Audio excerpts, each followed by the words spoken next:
কেন্দ্রীয় স্বরাষ্ট্রমন্ত্রী অমিত শাহের সংবিধান প্রণেতা ডক্টর বি.আর. আম্বেদকরকে নিয়ে মন্তব্যকে ঘিরে তোলপাড় রাজ্য রাজনীতি। তৃণমূল সুপ্রিমো মমতা বন্দ্যোপাধ্যায়ের নির্দেশ মতো স্বরাষ্ট্রমন্ত্রী অমিত শাহের কুরুচিকর মন্তব্যের অভিযোগ তুলে আজ রাজ্য জুড়ে প্রতিবাদে পথে নেমেছে তৃণমূল কংগ্রেস। বাঁকুড়ার বিভিন্ন প্রান্তের সাথে সাথে গঙ্গাজলঘাটি ব্লক 1 তৃণমূল কংগ্রেসের তরফে সোমবার একটি প্রতিবাদ সভার আয়োজন করা হয় গঙ্গাজলঘাটির দেশুরিয়াতে। এই সভা থেকে কেন্দ্রীয় স্বরাষ্ট্রমন্ত্রী অমিত শাহের ডক্টর বি.আর. আম্বেদকর সম্পর্কে মন্তব্যের তীব্র প্রতিবাদ জানানো হয় এবং তার পদত্যাগের দাবি ওঠে। এই প্রতিবাদ সভাটা আপনারা তো সবাই জানেন, পেপারও বেরিয়েছে। 18ই ডিসেম্বর সংসদ অমিত শাহ আমাদের সংবিধান প্রণেতা বাবা সাহেব আম্বেদকরকে নিয়ে একটা কুরুচিকর মন্তব্য করা হয়েছিল।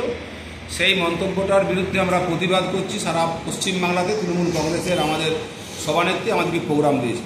তিনি একটা কথা বলেছিলেন যে আম্বেদকর আম্বেদকর আম্বেদকর, এতবার আমরা আম্বেদকরের নাম উচ্চারণ করছেন, এতবার যদি আপনারা ঈশ্বরের নাম উচ্চারণ করতেন তো আমাদের সাত জন্মের পাপ ধুয়ে মুছে সাফ হয়ে যেত।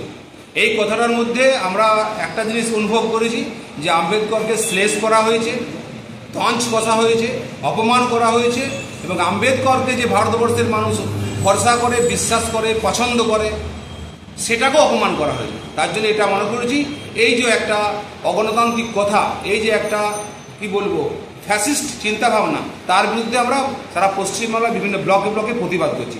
তারই একটা অংশ হিসেবে গঙ্গাজলঘাটি ব্লক 1 আজকে আমরা প্রতিবাদ কর্মসূচিতে যোগদান করেছি।